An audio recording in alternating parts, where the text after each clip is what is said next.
মূল মানে হচ্ছে কোরআন, মূল মানে হচ্ছে হাদিস। তো আল্লামা দেলোয়ার হোসেন সাঈদী হুজুর বলতেন যে যারা আমাদেরকে মৌলবাদী বলে গালি দাও তোমরা সব আগাবাদী। এবার আমার ঠাকুর গায়ের ভুল্লির ভাইরা বলেন তো সবাই, গাছের আগায় শক্তি বেশি না গোড়ায় শক্তি বেশি? আমি শুনি নাই, আগায় না গোড়ায়? উনি বলতেন তোমরা থাকো গাছের সেই আগায়, বেশি বাড়াবাড়ি করো না, জুলুমবাজির রাজনীতি করো না, আলেমদেরকে ধরে ধরে জেলখানায় বন্দি করো না, তোমরা থাকো গাছের আগায়। বেশি বাড়াবাড়ি করলে 18 কোটি মানুষ গাছের গোড়ায় একটা ঝাঁকুনি দিবে, মামুর বাড়ি দিল্লি গিয়ে তোমরা সবাই পড়বা। দিল্লি গিয়েই তারা পড়েছে। বলেন সবাই, অবাস্তব না বাস্তব? আপনি দেখেন এই বাংলাদেশের top richest man Salman F Rahman ইন্দুরের গর্ত পায়নি পালাবার জন্য। এটা সাইদি সাহেবের কথা ছিল যে বেশি বাড়াবাড়ি কইরো না। গাড়ির চাকা কিন্তু সবসময় উপরের দিকে থাকে না, গাড়ির চাকা ঘোরে বলেই তো গাড়ি চলে। আজ তোমার ক্ষমতার গতি উপরে আছে বলে যারা আলেমদেরকে ধরতেছো, গুম করছো, মানুষকে ধরে নির্বিচারে হত্যা করছো, সময় আসবে এমন ইন্দুরে গর্ত পালাবার জন্য তোমরা সবাই।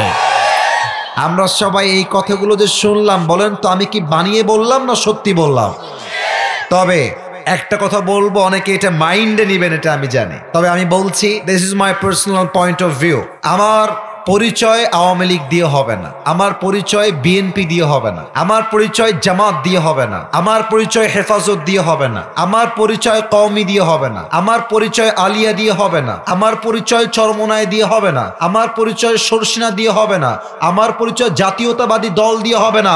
আমার প্রথম পরিচয় হবে আমি মুসলমান ঘরের সন্তান। যুবক ভাই, আপনার সবাই কথায় দ্বিমত না একমত? শেষ একটা কথা বলেই শেষ করে দেই। ঠাকুরগাঁও হচ্ছে একটা জেলা, এটা একটা ডিস্ট্রিক্ট, আর ঠাকুরগাঁয়ের বিভাগের নাম হচ্ছে রংপুর বিভাগ। আমি সকালেও বলেছি রংপুর এটা এখন কোনো সাধারণ নাম নয়, এটা একটা ঐতিহাসিক নাম। যুবক ভাইরা আমার 2 হাত দেখেন তো, মনে পড়ে কারো নাম এমনে? শহীদ আবু সাইদ। বলেন সবাই শহীদ। এমনি 2 হাত পেতে দিয়েছে, প্রমাণ করেছে 2টা কথা। এক, বেঁচে থাকতে হলে সিংহের মতো বাঁচতে চাই, বিড়ালের মতো ম্যান করে বাঁচার কোনো দাম নাই। যুবক ভাইরা আমার। নাম্বার 2, সে প্রমাণ করেছে রংপুরের ধামাল ছেলে আমি। স্পষ্ট কথা, স্পষ্ট মেসেজ আমার পক্ষ থেকে 2 হাত পেতে দিয়েছি। করগুলি একটা কথা প্রমাণ করতে চাই, মুসলমান জীবন দিতে প্রস্তুত আছে, তাজা রক্ত দিয়ে শহীদ হতে প্রস্তুত আছে, বাট বাতিলের সামনে মাথা রগতে মুসলমান প্রস্তুত নয়। যুবক ভাইরা, আল্লাহ তার রক্তকে কবুল করো। পড়েন সবাই আমিন। আমি জানি তাকবীর দিতে চাচ্ছেন, বাট আমি অ্যালাউ করছি না, বিকজ আমার কাছে সময় নাই। আমি মূল কথাগুলো বলে শেষ করতে চাই। আপনাদের বউ আছে কার কার? একটু হাত তোলেন। বউ আছে? আরে বাবা, তোমাদেরকে পরে বলছি। আচ্ছা হাত নামান। বউ আছে হাত নামান। বউ নাই কার কার? একটু হাত তোলেন। ফিরোজ ভাই কোথায়? আপনার এলাকার যে স্যাররা এসেছে দায়িত্ব নেন, যুবকদেরকে শীতকালেই বিয়ে দেওয়া লাগবে। যুবক ভাই, আমি তোমাদের কষ্ট বুঝি। হাত নামাও, হাত নামাও। আল্লাহ প্রত্যেকটা যুবককে নেককার দিনদার বউ দিয়ে দিক। পড়েন সবাই আমিন। আমি একটা কথা মাঝে মাঝে মাহফিলে মজা করে বলি যে যুবকদের শীত দূর হবে কম্বল দিয়ে নয়, ল্যাব দিয়ে নয়, একমাত্র চরিত্রবান বউ দিয়ে যুবকদের শীত দূর হবে। আল্লাহ আব্বাদেরকে বোঝার তৌফিক দান করো। পড়েন সবাই দিল থেকে আমিন। যাই হোক, মন খারাপ করো না। ये दिन नहीं है, सामने और भी दिन बाकी है मेरे दोस्त। আল্লাহ আব্বা জানদেরকে বোঝার তৌফিক দান করে পড়না আমিন। আর বাবারা বুঝলেও কতটা বলতে I am feeling so shy, লজ্জা লাগছে, but I have to talk about the reality what's going on in the society. বাস্তবতা বলতে হবে। কে রাগ করলো, কে খুশি হলো, we don't care about it. ঠিক কিনা বলো? মেয়েরা টাকা ছাড়া বিয়ে করতে চায় না, বাস্তবতা। দেখো, ফেসবুক দেখো, ইউটিউব দেখো, নিউজ দেখো। প্রেম করবে 9 বছর একটার সাথে, আর বিয়ে করবে আর একটার সাথে। Better option, just better option. Money, টাকা যার কাছে আছে, প্রেম যার লগেই আমি করি, that's not a big issue. টাকা আছে, হাম তুমসে হি শাদি করেঙ্গে। আল্লাহ মেয়েদেরকে বোঝার তৌফিক দান করুক। চরিত্রবান যুবকের দাম কত বেশি, পড়না আমিন। দুইটা তাকবীর দিবেন, প্রথম তাকবীর বিবাহিত, দ্বিতীয় Takbir single. I would like to test everyone who is more powerful here. কার শক্তি কত বেশি দেখতে চাই। বিবাহিত ভাইয়ারা একটু কাশি দিয়ে গলাটা ঠিকঠাক করে নেন। না, আপনারা আজকে আগেই হেরে গেছেন, তাও দেখা যাক পারেন কিনা। আশা করছি আপনারা পারবেন, হার মানবেন না। একজন ইমানদার মুসলমান হার মানতে পারে না, ঠিক কিনা বলেন? বিবাহিত ভাইয়েরা সংখ্যায় কম, I know that very well, এটা আমি জানি, বাট আশা রাখছি আপনারা সিংহের মতো গর্জন দিয়ে তাকবীর দিবেন আমার সাথে।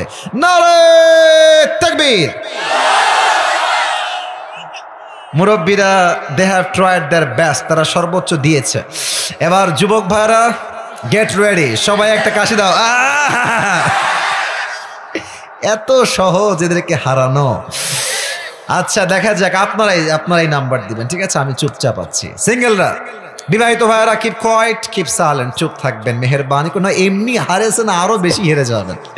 সিঙ্গেল ভাইরা তাকবীর দাও, নারে তাকবীর। বিবাহিত ভাইরা আমাকে আজকের জন্য মাফ করে দিবেন, আজকে সিঙ্গেল রায় পাশ করেছে। সবাই মিলে এবার একটা তাকবীর দিবেন, এক তাকবীরের ঠেলায় আমি স্টেজ ভেঙে নিচে পড়ে যাব। দেন সবাই মিলে একটা কাছে, কোনো ভাগাভাগি নাই, এবার সবাই মিলে লিল্লাহি তাকবীর। আল কোরআনের আলো, আল হাদিসের আলো, কোরআন হাদিস যেখানে, আলেম ওলামা যেখানে, ঠাকুরগাঁওবাসী যেখানে, আল্লাহ কবুল করুক। পড়েন সবাই আমিন। তাফসীর শুরু করছি। I don't have long time. প্রথমে মাফ চাচ্ছি, আমার কাছে লম্বা সময় আজকে নেই, ফিরোজ ভাইয়ের দায়িত্বে এসেছি, অল্প সময় কথা বলবো। কেউ যদি উঠে যায় ও লুঙ্গি টেনে ধরে বসায় দিবেন, তবে লুঙ্গি যেন খুলে না যায়।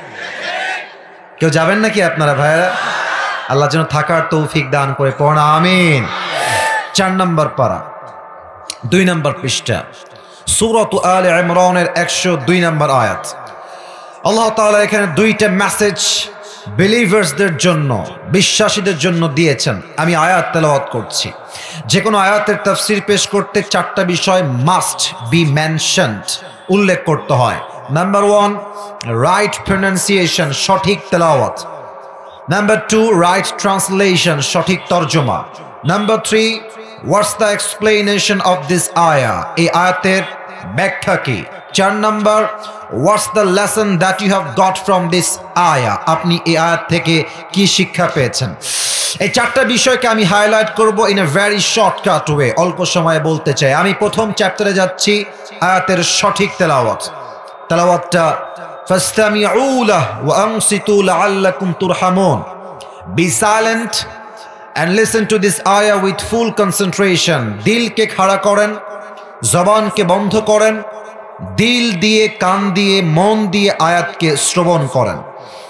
আউযু বিল্লাহি মিনাশ শাইতানির রাজীম।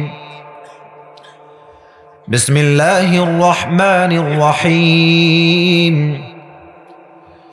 ইয়া أيها الذين آمنوا اتقوا الله حق تقاته ولا تموتن إلا وأنتم مسلمون. الله أكبر. 2টা মেসেজ। নাম্বার 1, আল্লাহ তাআলা বলছেন, You who believed, fear your Lord as he should be feared. হে ঈমানদারেরা, তোমরা রবকে ভয় করো, ভয় করার মতো। Number 2, وَلَا تَمُوتُنَّ إِلَّا وَأَنْتُمْ مُسْلِمُونَ, and do not die except as a Muslim. যেহেতু তোমাকে মরতে একদিন হবেই, আল্লাহ তাআলা বলছেন প্রকৃতপক্ষের মুসলমান না হয়ে কবরে এসো না। These are the 2 message that Allah has dropped in this ayah. এই 2টা আয়াত, একটা আয়াত 2টা মেসেজ। এক হচ্ছে তাকওয়া। অল্প সময় তাকওয়াকে আমি হাইলাইট করছি 2টা হাদিস থেকে। Number 1, What's the definition of taqwa? তাকওয়া কাকে বলা হয়? প্রথম সংজ্ঞা হচ্ছে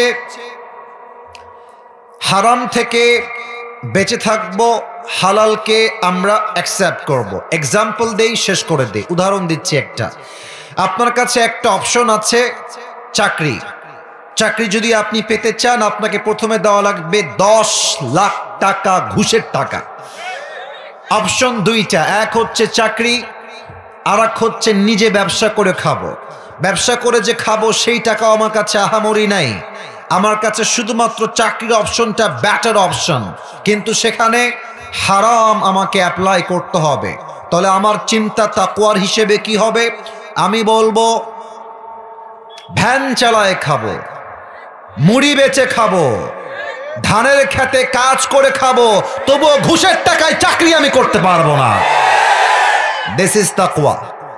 হারাম থেকে বাঁচতে হবে, হালালকে আপনার অ্যাকসেপ্ট করতে হবে। নাম্বার 2, আর একটা এক্সাম্পল দেই। ঠাকুর গায়ে বিয়ে হয় না? এই যে কথা, আরে বিয়ে না হলে তোমরা আসলা কই থেকে রে বাবা? বলেন, বিয়ে হয় না? বিয়েতে যদি ডিজে গান না বাজে, অনেকে বলে এটা কোনো বিয়ে হলো? ডিজে গান কোথায়, বক্স কোথায়, গান কোথায়?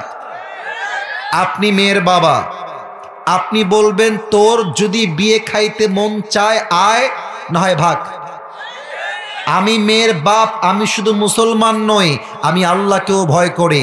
আমার বিয়েটা হবে বরকতের সাথে, হালালের সাথে। আমার বিয়েতে একজন মুসলিম মেয়ের বাবা হিসেবে ডিজে বক্স বাজিয়ে আমি আমার মেয়েকে বিয়ে দিতে পারবো না। দিস ইজ তাকওয়া। হারামকে আপনি অ্যাভয়েড করবেন, হালালকে আপনি অ্যাকসেপ্ট করবেন। নাম্বার 1 ডেফিনেশন অফ তাকওয়া।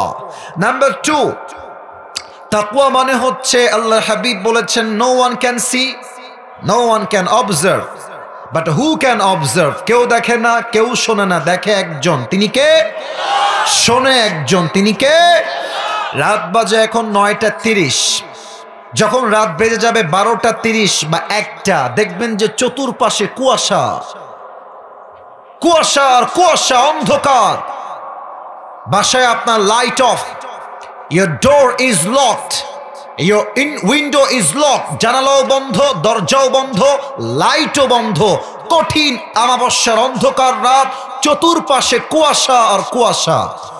যুবক ভাবছে, এত অন্ধকার রাত, লাইট আমার বন্ধ, দরজা আমার বন্ধ, জানালাও আমার বন্ধ, it's time to watch pornography. এবার একটু আমি ব্লু ফিল্ম দেখে আসি। হাসবেন না, এটা আমি একদম হাসির ছলে বলছি না। আপনি কি ভাবছেন যে সব বন্ধ, হয়তো আমার আল্লাহ দেখবে না? আল্লাহ দেখে না? ওই মুহূর্তে আরশে আজিম থেকে আপনাকে দেখছে একজন। আওয়াজ দিয়ে বলেন সবাই, তিনি কে? একজন যুবক সেদিন একটা অবাক করা কথা বললো যে হুজুর, বাসার থেকে বাবা মা ভাই সবাই গেছে বাহিরে, বাসায় I was alone at home, আমি একা ছিলাম বাসায়। তো আমি ভাবলাম যেহেতু কেউ বাসায় নেই, it's time, right time and perfect time to watch pornography. আমি একটু ব্লু ফিল্মে আসক্ত হুজুর, তো আমি সব কিছু লাগিয়ে দিয়ে, কানে হেডফোন দিয়ে, ব্লুটুথ হেডফোন দিয়ে আমি অশ্লীল ভিডিও দেখছি। তো আমার 2 কানে 2টা হেডফোন দেওয়া, ঠাস করে একটা আমি আওয়াজ পেয়েছি, আমার অন্তর কেঁপে উঠেছে। কে চলে আসলো? আব্বা আসছে মনে হয়, মা আসছে মনে হয়। আমি কোনো মতে ব্লুটুথ হেডফোন খুলে, পর্নোগ্রাফি অফ করে, গেট খুলে বাহিরে গেছি টু অবজার্ভ দ্য সিচুয়েশন। কে আসছে? আমি দেখছি বাপও নাই, মাও নাই, একটা বিড়াল দাঁড়িয়ে আছে। বিড়ালটা লাফ মারতে গিয়ে গ্লাসটা নিচে পড়ে গেছে। যুবকটা বলছে, আমার অন্তর যখন কম্পন তৈরি হয়েছে, আমি ভাবলাম বাপ দেখে ফেলতে পারে, মা দেখে ফেলতে পারে, একটা সামান্য বিড়ালের শব্দে আমার কলিজা কেঁপে উঠল। কিন্তু হুজুর, আমি ভাবতে পারলাম না যে বাপ মায়ের চাইতে সবার আগে আমাকে আগে থেকেই দেখছে একজন, তিনি কে? আপনি ভাবেন, যদি এই চিন্তা সবার মাঝে থাকে যে আমি যাই করছি, কেউ দেখে না, কেউ শোনে না, দেখে একজন, শোনে একজন, তিনি কে? আচ্ছা, এই যে বিগত 15 বছর যাবৎ এই দেশে এত দুর্নীতি হয়েছে, 1 কোটি নয়, 2 কোটি নয়, out of your idea, you can't imagine that. আপনি কল্পনাই করতে পারবেন না, দেশ থেকে কয়েক লক্ষ কোটি টাকা বিদেশের মাটিতে পাচার হয়ে গিয়েছে। কেন হয়েছে? তাকওয়া নাই। আল্লাহর ভয় নাই। ও যখন ট্রান্সফার করছে, মনে করেন যে সুইচ ব্যাংকে তার অ্যাকাউন্ট আছে, দেশে একটা ব্রিজ করবে, লাগবে 10 কোটি, এক্সাম্পল 10 কোটি লাগবে, সে টেন্ডার পাস করলো 50 কোটি, লাগবে 10 কোটি, খরচ করলো 5 কোটি, 45 কোটি পাঠাই দিল বিদেশে। যদি ও ভাবতো যে এই দুর্নীতির হিসাব আমাকে আল্লাহ নিবে, ও কি দুর্নীতি করতে পারতো? এই জন্য আমি বলি দুইটা কথা। আগামীতে দেশে নির্বাচন হবে, এখানে অনেক বিএনপির লোক আছেন। I respect everyone, I love everyone. To be honest, with due respect বলছি, বিএনপিকে আমি কোনোভাবে ঘৃণা করি না।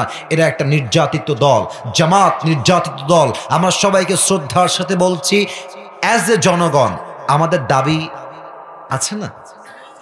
আরে ভাই, হুজুরের কথা বাদ, খতিব বাদ, আমি অনেক ফেমাস সেলিব্রিটি, ইটস এনাফ, এটা বাদ, এটা পরিচয় না।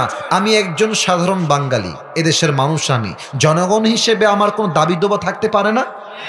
আমার দুইটা দাবি আছে। এক, আগামীতে নির্বাচন হবে, আমরা এই দেশে কোনো নারীকে প্রধানমন্ত্রীর চেয়ারে দেখতে চাই না। আপনার একমত হলেও একমত, না হলেও একমত, কারণ এটা আমার কথা নয়, এটা আল্লাহ রাসূলের কথা। যুবক ভাইরা আমার, অনেক দেখেছি এটা, it's not able to tolerate again, এটা আমরা আর সহ্য করতে পারবো না। নাম্বার ওয়ান, নারীকে ক্ষমতায় দেখতে আমরা আর চাই না। দ্বিতীয় কথা, শুধু যে পুরুষ চাই ব্যাপারটা এরকম নয়। আমরা এমন পুরুষকে ক্ষমতার চেয়ারে দেখতে চাই যিনি প্রধানমন্ত্রীও হবেন এবং তার তাকওয়া এবং যোগ্যতার লেভেল হবে এতটা হাইলি কোয়ালিফাইড, তিনি প্রধানমন্ত্রী হওয়ার পাশাপাশি জাতীয় মসজিদ বাইতুল মুকাররমে দাঁড়িয়ে জুমার খুতবা দেওয়ার যোগ্যতা লাগবে। ঠাকুর গায়ের ভাড়া, এমন প্রধানমন্ত্রী আমরা সবাই আগামীতে দেখতে চাই কি চাই না? বলেন তো, যেই প্রধানমন্ত্রী হৃদয়ে আল্লাহর ভয় থাকবে, সেই প্রধানমন্ত্রীর দেশে সুদ থাকবে? আসতে বললেন কেন? সুদ থাকবে, ঘুষ থাকবে, চাঁদাবাজি থাকবে, ধর্ষণ থাকবে, পুরো দেশটাই সোনার বাংলাদেশ হয়ে যাবে। ঠিক কিনা বলে? আজহারী সাহেব বলেছেন, আগামীর সংসদ আমরা কোরআন দিয়ে সাজাতে চাই। কোন বেঈমান, দুর্নীতিবাজ, এমন কোন রাজনীতিকে আমরা আমাদের দেশের কোন একটা মাটি দখল করতে দিব না। যুবক ভাইরা আমার, যেই দল আসবে, যার ক্ষমতা যাবে, এটা আল্লাহর পক্ষ থেকে ফয়সালা। তবে যদি বেঈমানি করেন, ইতিহাস ভুলে যাবেন না। 5 আগস্ট স্মরণ রাখবেন, মেজর ডালিমের কথা স্মরণ রাখবেন। জাতির সঙ্গে গাদ্দারি করে, বেঈমানি করে কেউ এই জমিনে আজ অব্দি টিকতে পারে নাই। যুবক ভাইরা আমার, আমরা আল্লাহর জমিনে তাকওয়ার সাথে থাকতে চাই, ইনসাফ ভিত্তিক শাসন এবং রাজনীতি দেখতে চাই। তাহলে আমি বললাম, আমি অন্যায় করলে কেউ দেখে না, কেউ শোনে না, শোনে একজন, আওয়াজ দিয়ে বলেন সবাই, তিনি কে? আপনাদের যে পরিবেশ, কি যে মনোযোগ আপনাদের! I wish I could have a lot of time, যদি আমার কাছে সময় থাকতো, কত যে ভালো ওয়াজ আজকে করতে পারতাম। তবে একদিন সময় আসবে যেদিন আমি এখন উঠবো না, 10টার পরে উঠবো, ইনশাআল্লাহ 2 ঘন্টা 12টা পর্যন্ত ওয়াজ হবে। থাকবেন তো সেদিন ইনশাআল্লাহ? আল্লাহ যেন সেই তৌফিক দান করে। পড়েন সবাই আমিন। আর একটা তাকবীর দেন, নারে তাকবীর। একটা হাদিস বলবো, তারপরে ওয়াজ শেষ হয়ে যাবে। আপনারা বলেন তো সবাই, ইসলামের প্রথম খলিফা নাম কি ছিল? ভয় নাই, কোনো ভয় নাই, আমি আপনাদের ভাই। আপনি না পারলে আমি ঘুষি মারবো না তো। ইসলামের প্রথম খলিফার নাম ঠিক ছিল। এবার সবাইকে শুনতে চাই, ইসলামের প্রথম খলিফার নাম কি ছিল? আবু বকর রাদিয়াল্লাহু তাআলা আনহু। একটা এক্সাম্পল দিচ্ছি হাদিস থেকে, জাস্ট এই রাষ্ট্রকে ঠিক করার জন্য। এটা অনেক বেশি জরুরি বলে আমি মনে করছি। আবু বকরকে তার বউ এসে বলছে, আবু বকর, তোমার সন্তানরা সারিদ খেতে চায়, আরব বিশ্বের the most expensive food in Arabic world. আরবের সবচেয়ে দামি খাবার হচ্ছে সারিদ। যেমন ভাবে আমাদের দেশে দামি খাবার হচ্ছে গরুর গোস্ত, মধ্যবিত্তরা পুরো মাসে হয়তো একবারও গরুর গোস্ত কেনার শখটা পূরণ হয় না। কথা কি ভুল বললাম না ঠিক বললাম? তো প্রধানমন্ত্রী আবু বকর বলছে সারিদ কিনতে চাই, বলছে মাফ চাই, হবে না, আমি যে সারিদ খাওয়াবো ওই টাকা আমার কাছে নাই। তো বউ বলছে, কি বললেন? রাষ্ট্রের কোষাগারে কোটি কোটি টাকা বোঝায়, নিয়ে আসেন না আমাদের জন্য, সারিদ খাই আমরা, কি সমস্যা? বলছে আমি তো নিয়ে আসব, বাট তুমি আমাকে লিখে দাও যে আমার আল্লাহ আমাকে দেখবে না, লিখে দাও। তো বউ বলছে ঠিক আছে, বুঝে গেছি, খাওয়া হবে না, ঠিক আছে যান। 3 মাস পরের কথা, আবু বকর বাসায় আসছে, দেখছে বউয়ের হাতে প্লেট। কি ব্যাপার, প্লেটে কি তোমার এখানে? বলছে প্লেটে সারিদ আছে, খান। আরে সারিদ কই থেকে আসলো? আমি তো কিনি নাই, আসলো কই থেকে? হালাল তো এইটা, ডেফিনেটলি হালাল। কেমনে হালাল আমাকে আগে ব্যাখ্যা দাও। বলছে আপনি যেই প্রত্যেক মাসে টাকা দেন, হাত খরচের টাকা, বউ হিসেবে আমাকে উপর বাছাইছি আমি, 1 মাসে একটু, আর 1 মাসে আর একটু, আর 1 মাসে আর একটু, বাঁচিয়ে বাঁচিয়ে যা জমে গেছে ওইটা দিয়ে সন্তানের শখ পূরণ করার জন্য সারিদটা কিনেছি, আপনার জন্য রেখেছি, প্লিজ টেক ইট, নেন খান। আবু বকর নিয়ে 1 টুকরা খেয়ে বের হয়ে গেছে, সোজা বাড়ি থেকে বের হয়ে গেছে। সংসদে গিয়ে এমপি, মন্ত্রী, মেয়র, সব সেক্রেটারি সবাইকে ডেকেছে এক জায়গায়, আসো মিটিং হবে। সবাই বলছে কি রে, হঠাৎ করে এত জরুরি ডাক কেন? আবু বকরের সব ঠিকঠাক আছে তো? সব বসে গেছে। আবু বকর ডাক দিয়ে বলছে বলো, আমরা একটা বিষয় আলোচনা করতে চাই, তোমরা আমাকে আগে বলো, আমার বেতন তোমরা কয় টাকা দাও রাষ্ট্র থেকে? তো ভাবেন বেতন হচ্ছে মোট 30,000 টাকা। তো বলছে মহারাজ, হিয়া আমির আল মুসলিমিন, ইয়া আমির আল মুমিনিন, আপনার বেতন হচ্ছে 30,000 টাকা। উনি বললেন এটাকে কমিয়ে 25,000 করে দাও। তো একজন বলছে কেন কমাবেন, কেন, কিসের জন্য কমাবেন? তো বলছে আমার বউ আমার জন্য টাকা, এই পয়েন্ট বুঝবেন, হুদাই খালি টাকায় থেকে নামার দিকে বোঝেন।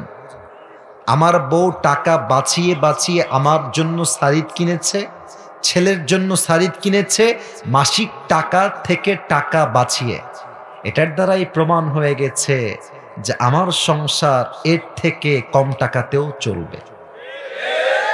তো এখানে সবাই আছেন আপনারা, সবাই তো আর এক চিন্তার মানুষ না, ওখানেও সবাই এক চিন্তার মানুষ না।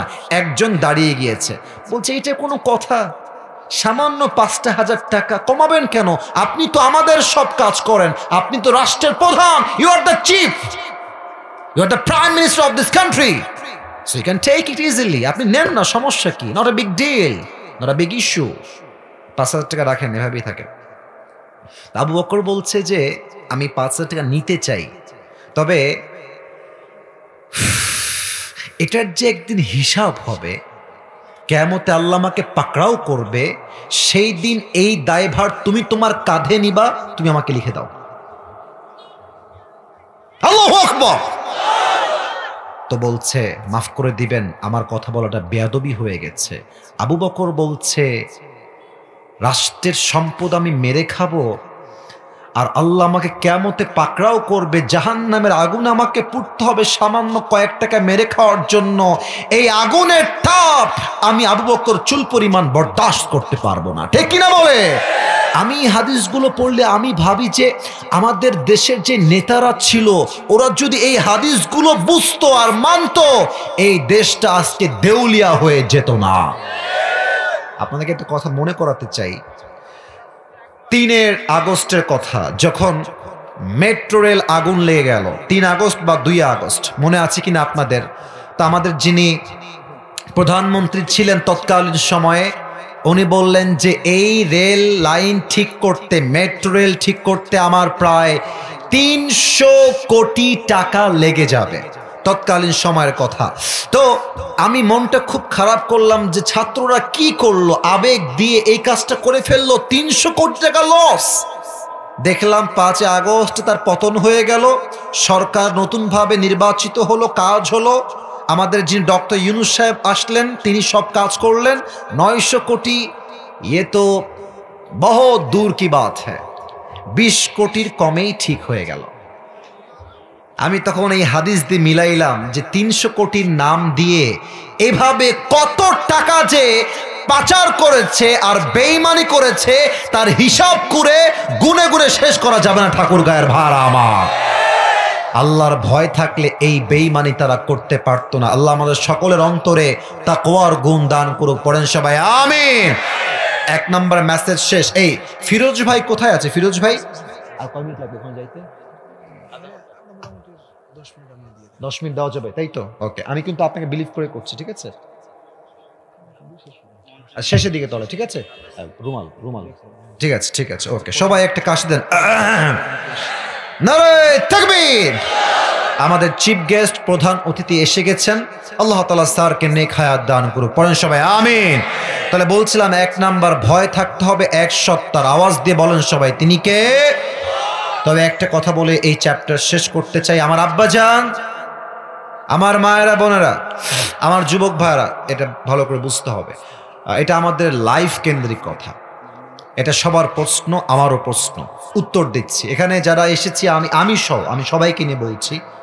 আমি সবার কথা, আমি কাউকে মাইনাস করছি না, সবাইকে আমি এক কাতারে নিয়ে আসছি। আমার মনে হচ্ছে এখানে যারা আমরা এসেছি, আমরা 99% যারা এখানে এসেছি, বেশিরভাগ আমরা বড়লোক ঘরের ছেলে নই, আমরা সবাই মধ্যবিত্ত পরিবারের সন্তান। ভুল বললাম না ঠিক বললাম? তোমরা যারা আমার ওয়াজ আগে কখনো শুনেছো ফেসবুকে বা ইউটিউবে, আমি একবার ওয়াজে বলেছিলাম যে মধ্যবিত্ত পরিবারের সন্তান মানেই একটা ব্র্যান্ড যুবক ভাড়া।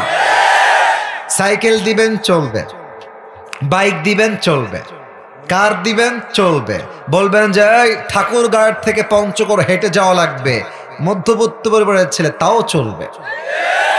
আপনি আমাকে ভাত দিবেন, ডাউল দিবেন চলবে, ভাত দিবেন ভর্তা দিবেন চলবে, ভাত দিবেন সবজি দিবেন চলবে, ভাত দিবেন গোস্ত দিবেন চলবে, ভাত দিবেন কিছুই দিবেন না, এক গ্লাস পানি দিবেন, একটা মরিচ দিবেন, আমার পান্তা ভাত হলেও চলবে। কেন? আমি মধ্যবিত্ত পরিবারের সন্তান। আমি বড়লোক ঘরের ওই ছেলে নই যে ধাপুস ধুপুস খেয়ে বড় হয়েছে ব্রয়লার মুরগির মতো। আমি ব্রয়লার মুরগি নই, আমি মধ্যবিত্ত পরিবারের সন্তান, আমি কঠোর পরিশ্রমী সন্তান, ঠিক কিনা? আচ্ছা, আমাদের প্রশ্ন, হুজুর আমি তো আল্লাহকে ভয় করি, আমার হৃদয়ে তাকওয়া আছে, আমি নামাজ পড়ি, পর্নোগ্রাফি দেখি না, সুদ খাই না, ঘুষ খাই না, দাড়িও রেখেছি আলহামদুলিল্লাহ। তো আমি যদি এত মুত্তাকি হই, তবে আমি দেখতে পাই যে আমার কাছে টাকা নাই, গাড়ি নাই, বাড়ি নাই, বাট আমার এলাকার অমক লোক সুদ খায়, ঘুষ খায়, টাটকা বাটপার, ওর কাছে টাকার কোনো অভাব নাই। এই প্রশ্ন আমাদের বলেন তো সবার আছে না নাই? ছোট্ট একটা মজার গল্প বলি হাদিসের ফাঁকে। এক যুবকের একটা ছাগল ছিল আর একটা গাধা ছিল। জোরে বলেন, ছাগল আর, এই পাশে আওয়াজ বেশি, এই পাশে আওয়াজ নাই। What is this? Why man? Answer me loudly. ছাগল আর গাধা। তো একদিন ছাগল ডাক দিয়ে বলছে, গাধা, ওরে গাধা, তুই শালা আসলে একটা গাধা, তুই আসলে একটা গাধা। তো বলছে, বন্ধু গাধা তো সবাই জানে, তুই আমাকে শালা বলে গালি কেন দিলি? আমার দোষ কি?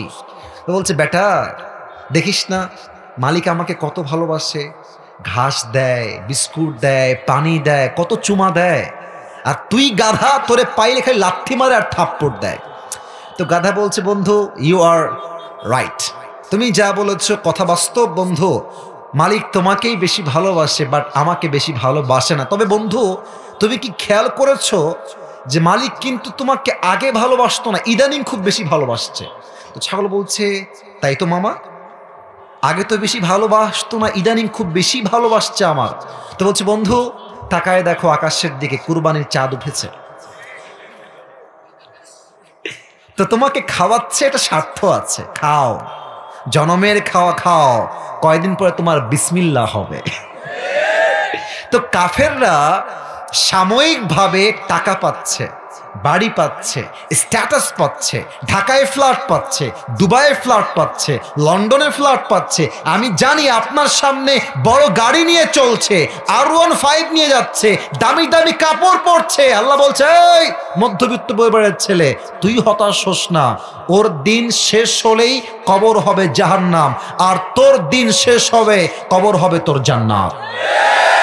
তাকওয়া যার বেশি, কষ্ট তার বেশি, কিছু করার নাই। This life of hours is full of trial and test. পুরো দুনিয়ার জীবনটাই কষ্ট দিয়ে ভরা। ওয়ালাল আখিরাতু খায়রুল লাকা মিনাল উলা। এই দুনিয়া সব চাওয়া পাওয়ার জায়গা নয়, আসল চাওয়া পাওয়া পূরণ হবে পরকালের জীবনে গিয়ে, ঠিক কিনা বলেন? এবার আসুন 2 নাম্বার বলেছিলাম মৃত্যুবরণ করতে হবে, তবে মুসলমান না হয়ে কবরে যাওয়া যাবে না। এবার বলেন তো আমরা সবাই হিন্দু না মুসলমান? এত আস্তে বললেন এই কথাটা, আর একবার বলেন হিন্দু না মুসলমান? ডানে আওয়াজ ভালো করে পাচ্ছি না। হিন্দু না মুসলমান? বৌদ্ধ না মুসলমান? এই দেশে মুসলমান থাকবে, হিন্দুও থাকবে, খ্রিস্টানও থাকবে, বৌদ্ধও থাকবে, তবে মাথায় রাখতে হবে এটা কোনো খ্রিস্টানের দেশ নয়, এটা 90% বেশি মুসলমানের দেশ। এখানে ঠাকুরগাঁয়ে অনেক হিন্দু আছে, এখানেও অনেক হিন্দুরা আছে, আমি জানি। আমি সবাইকে ভালোবাসি। হিন্দু আমার ভাই, বৌদ্ধ আমার ভাই, তারা থাকবে। তাদের নিরাপত্তা এনশিওর করা প্রত্যেকটা মুসলমানের নৈতিক দায়িত্ব ঠাকুরগাঁয়ের ভাড়া। তবে একটা কথা বলবো, তার জন্য এই ভূমিকাটা টানলাম। আল্লাহ বলেছেন মুসলমান না হয়ে কবরে এসো না। আমরা প্রকৃতপক্ষের মুসলমান হতে চাই বলে ভারতের সাংবাদিকদেরকে আমরা কিছু বলি না। কথা মনে হয় আপনারা বোঝেন নাই। এগুলো সাংবাদিক না, এগুলো হকার হওয়ার যোগ্যতা রাখে। বাংলাদেশ আর থাকবে না, না থাকবে না। এই ব্যাটাকে দেখলে আমার কি মনে হয় জানো? মনে হয় যে এই ব্যাটা ঢাকায় গুলিস্তানে জাইঙ্গা বিক্রি করলে বেশি মারাইতো যুবক ভাই। এটা সাংবাদিক হওয়ার কোন যোগ্য না। এই ব্যাটা তিরিং বিরিং একবার কি এইটা? একটা সুস্থ মানুষ কি এই বিহেভ করতে পারে যুবক ভাইরা? বলো বলো বলো। তবে ভারতকে বলতে চাই, তোমরা ভাবছো মুসলমান তো সংখ্যায় কম, ডক্টর ইউনুস ভদ্র মানুষ, আরে এই দেশকে আমরা শেষ করে দিব। বেটা আয় না, আয়। খেলা হবে সেই খেলা, যে খেলার নাম হচ্ছে গজওয়াই হিন্দ। অনেকে ভয় পান। এখন দেখছি কিছু নেতা ভাইরা বলছেন যে ভারতকে এত ছোট মনে করবেন না। মনে করব না কেন? ওদের হৃদয় ঈমান নাই, আমার হৃদয় ঈমান আছে আল্লাহর উপরে। আমি বিশ্বাস করি একজন ইমানদার মুসলমান হাজার কাফেরের সমান ঠাকুরগাঁয়ের ভাড়া। আমি ভয় করব কেন? আমি কেন ভয় করব? আল্লামা মামুনুল হক সাহেব বলেন, বেটা তুমি যদি বাতিলের দালাল হয়ে মাথা নিচু করতে না পারো, তো আমি যদি হকের দালাল হই, আমি তোমার সামনে আমার মাথা নিচু করব কেন যুবক ভাড়া? ভারতকে বলতে চাই, আমরা মারামারি চাই না, আমরা কোনো বিভেদ চাই না, আমরা বন্ধুত্বের সম্পর্কই রাখতে চাই। আজহারী সাহেব বলেছেন, আপনারা নিজের চরকায় তেল দেন। আমাদেরকে নিয়ে ভাবতে হবে না। আমাদের দেশে হিন্দুরা পরিপূর্ণ নিরাপত্তার সঙ্গে বসবাস করছে যুবক ভাইরা আমার। যান না ওদের কাছে, গিয়ে সাংবাদিকতার মাইক ধরেন না, বলেন না কে মেরেছে ওদের গায়ে হাত, কে দিয়েছে ওদের গায়ে হাত। যদি কেউ গায়ে হাত দেয়, মাথায় রাখবেন এটা আমরা সাধারণ জনগণ নই, স্বৈরাচারের পা চাটা দালালগুলো বেইমানি করা ট্রাই করছে যুবক ভাইরা।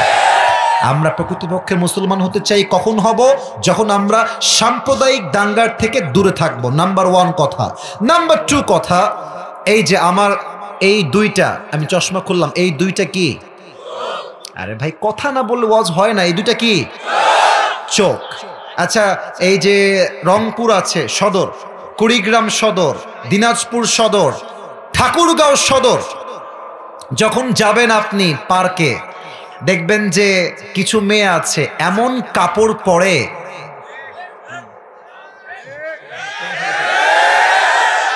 এটা তো নাই মনে হয়, তাই না? এমন কাপড় পরে মনে হবে যে উলঙ্গ মেয়ে রাস্তা দিয়ে হাঁটছে, ঠিক কিনা বলে?